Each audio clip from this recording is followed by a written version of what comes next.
Hey y'all, I'm John again, and today I'm going to be talking about C.S. Lewis's book, The Four Loves.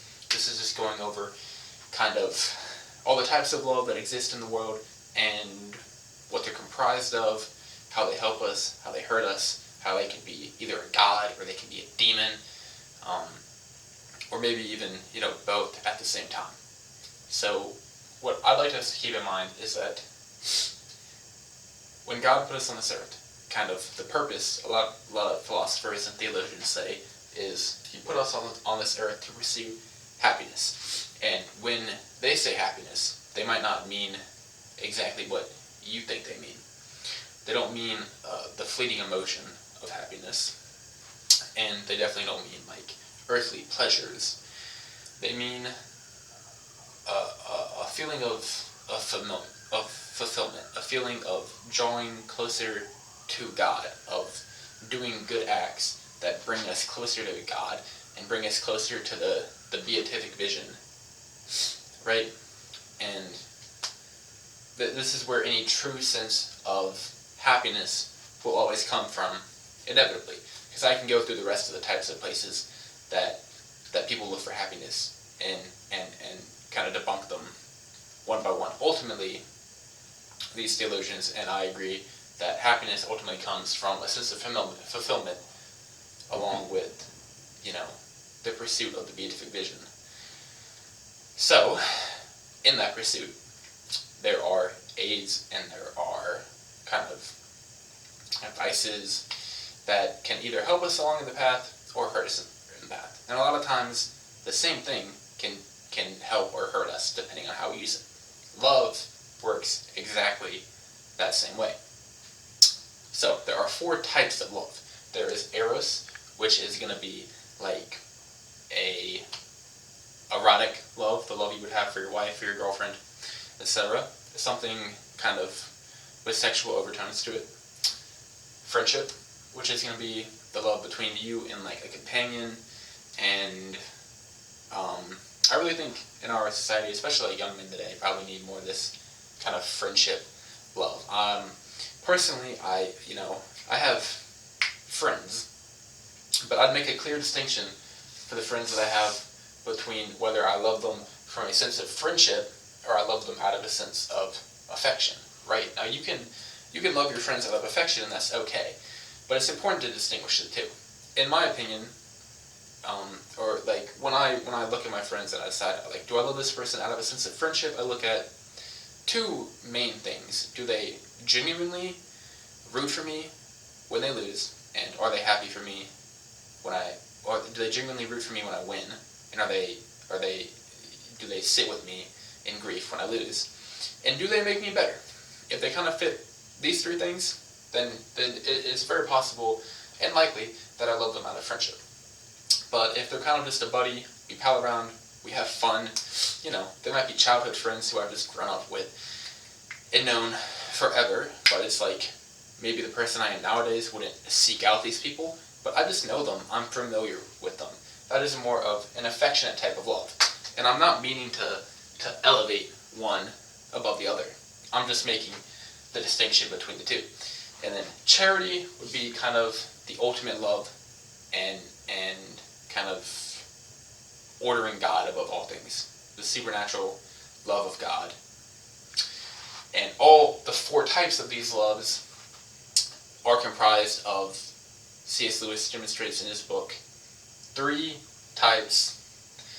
elements that really comprise what love is, where it comes from, how it works, and in various elements.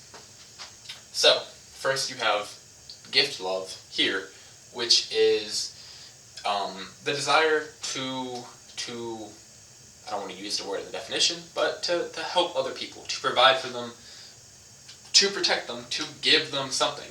This is the love that God has for us. God was whole and complete before He made us, and He did not make us out of any need, right? He did it purely so that we could share in His goodness as a perfect gift to us. When a husband provides for his wife, that is out of gift love. When he buys their house, when he takes her on vacation, he's driven to do this because of his gift, love, that he has for her. Right? Need love, on the other hand, is the love that you have for someone, is kind of the contrast between these two. So these exist on kind of a continuum, right? Because with God, we're pretty much in a position of complete need. There's nothing we can give to God. We just need him, and we seek him out in our need. There's really nothing God needs from us, so he sits over here. He just gives to us. That's kind of how the relationship works. So we sit on a kind of continuum. Need love, we want to make sure not to push it down or make it seem bad. Humans, it is not good for man to be alone. Humans are meant to exist and live with each other in communities, in societies. Man is meant to have a wife, to have friends, to have children. He's not meant to exist alone.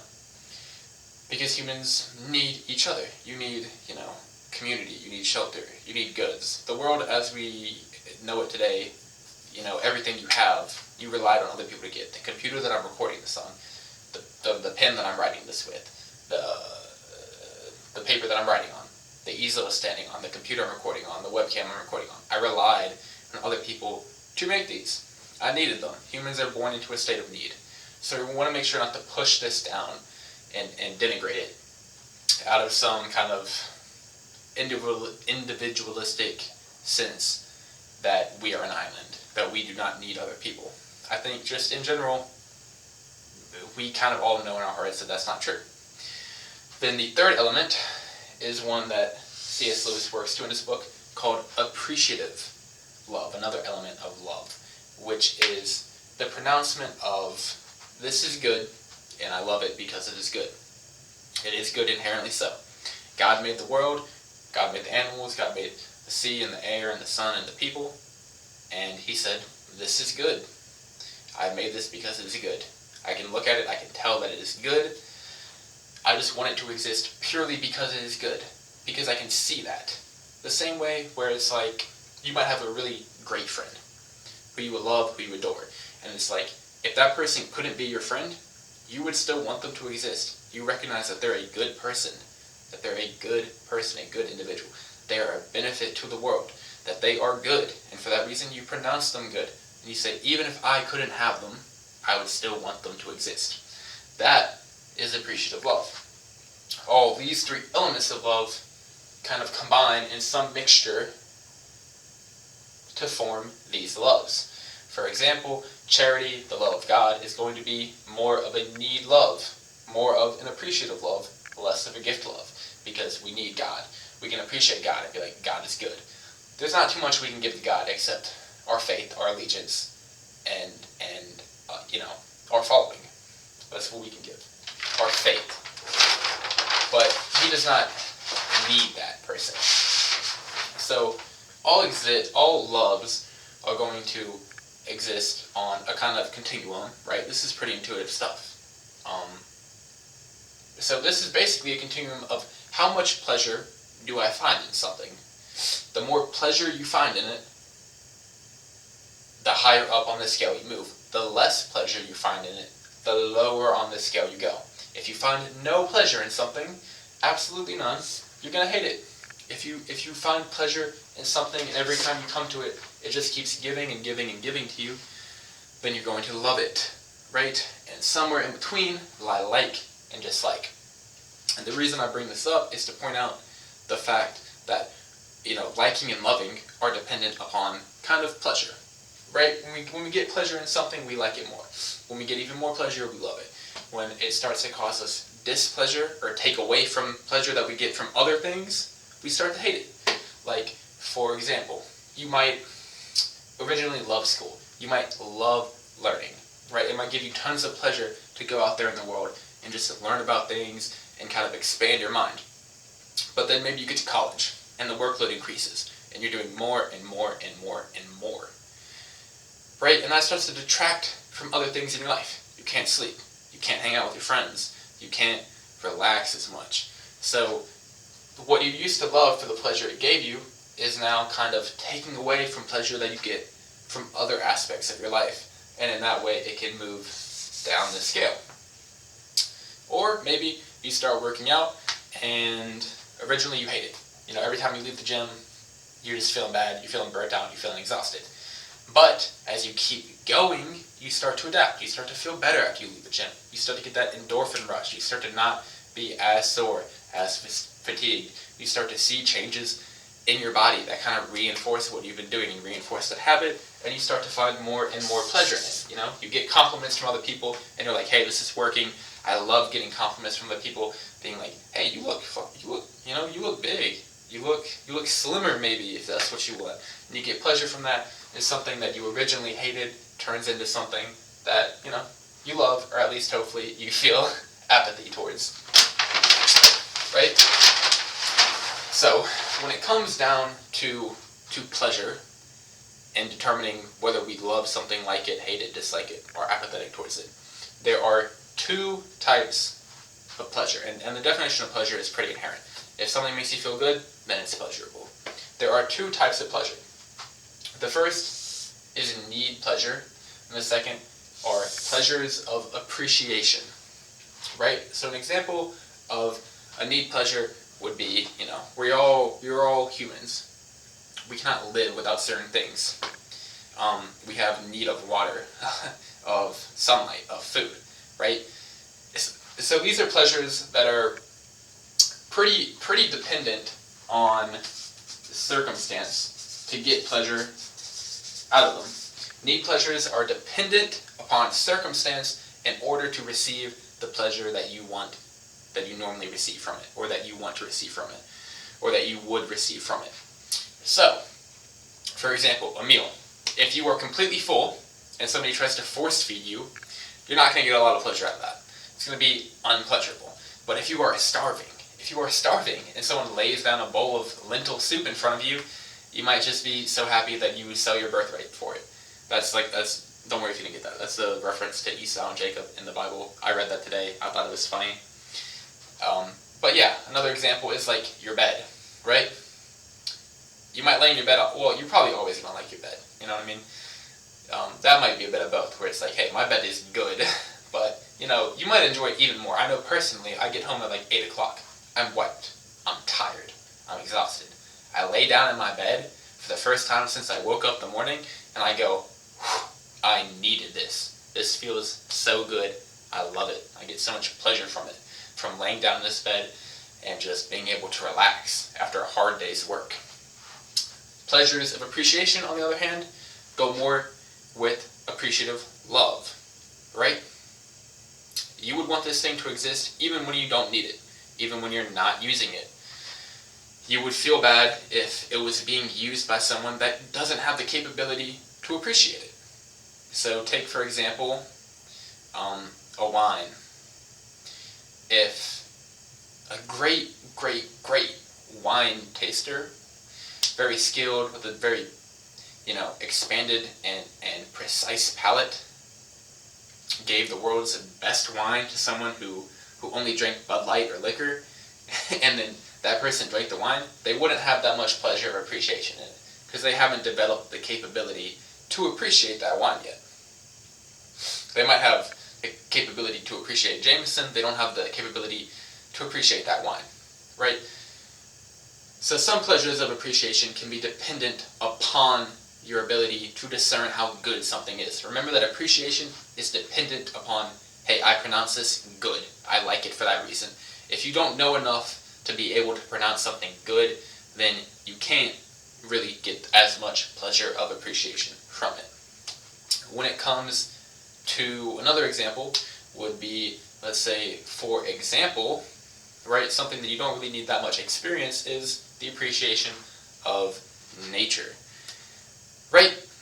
A lot of people love nature. A lot of people love it. You don't really have to be taught to appreciate nature. You just kind of go look at trees after being in a concrete city all day, or you go to the park and you just look around and you say, this is beautiful. This is amazing. I like it just because it exists. It's pleasurable to me in its entirety. And the important thing about appreciation is that you would want the thing that you appreciate to exist, even if you never got the opportunity to appreciate it, to experience it. You would want it to exist simply because it is good, regardless of whether or not you get to appreciate it, right? I love nature.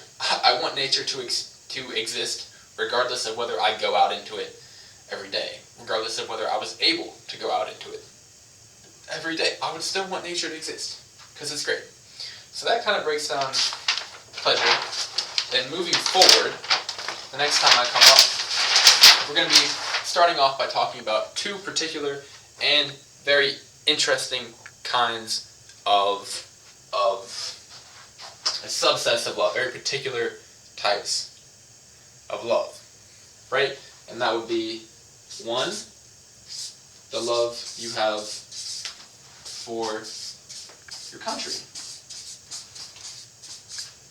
right? When is the love for your country good? When is the love of your country bad? It's a very interesting topic.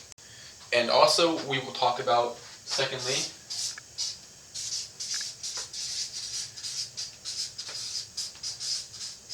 right, the love of nature. So these are two important things that we can talk about, that we will talk about next time. And to give you a little teaser about what we're going to be talking about, there's a quote from C.S. Lewis's book. It's a great quote, and it says, "Love begins to be a demon the moment it begins to be God." Love begins to be a demon the moment it begins to be a God. So we talked about what happens to these two loves the moment that you elevate them to godhood, to your number one allegiance. When you give these two things, like the allegiance that you, the unconditional allegiance that you only owe to God, we talk about what happens to these two loves and how they are corrupted and turned almost into forms of hate. It's a very interesting subject. I enjoyed reading about it. I hope you enjoyed kind of what I talked about in this video. If there's anything you had questions on, leave a comment. Please leave a comment. I love to talk about this stuff. Leave a comment and really you would help me out. Just thank you for watching and have a great day.